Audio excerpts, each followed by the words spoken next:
Assalamualaikum warahmatullahi wabarakatuh.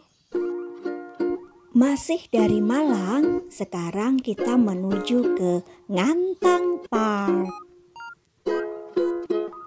Tempat wisata ini mengusung konsep wisata alam dan edukasi. Lokasinya berada di kawasan perdesaan dan menyajikan nuansa tersendiri.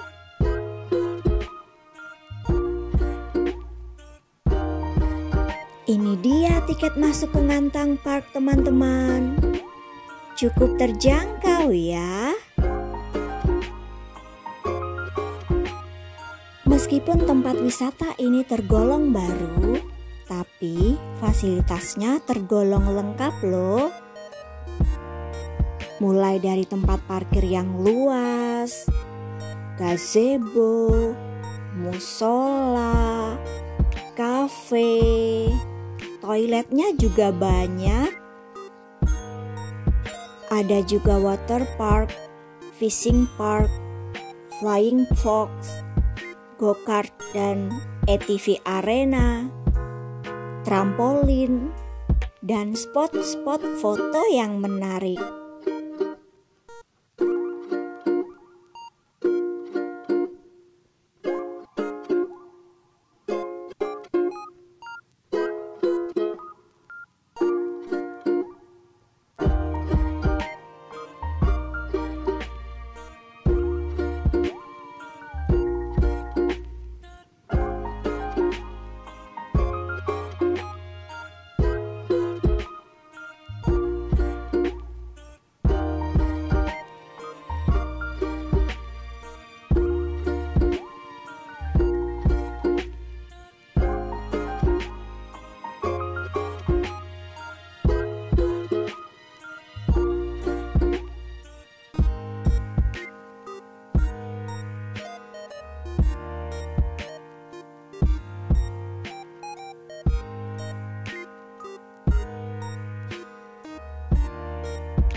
Seru sekali bukan?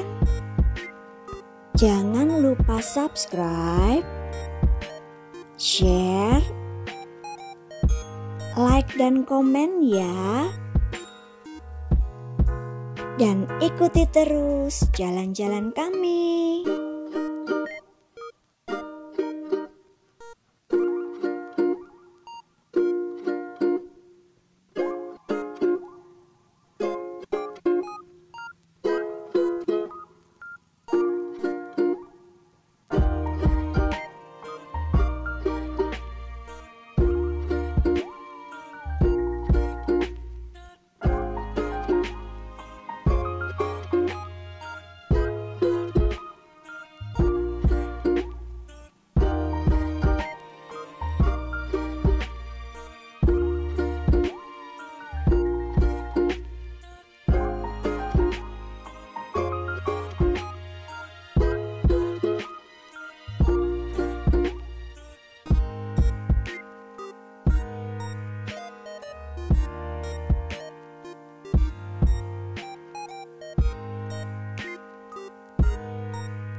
Sampai jumpa di jalan-jalan berikutnya dan Assalamualaikum warahmatullahi wabarakatuh.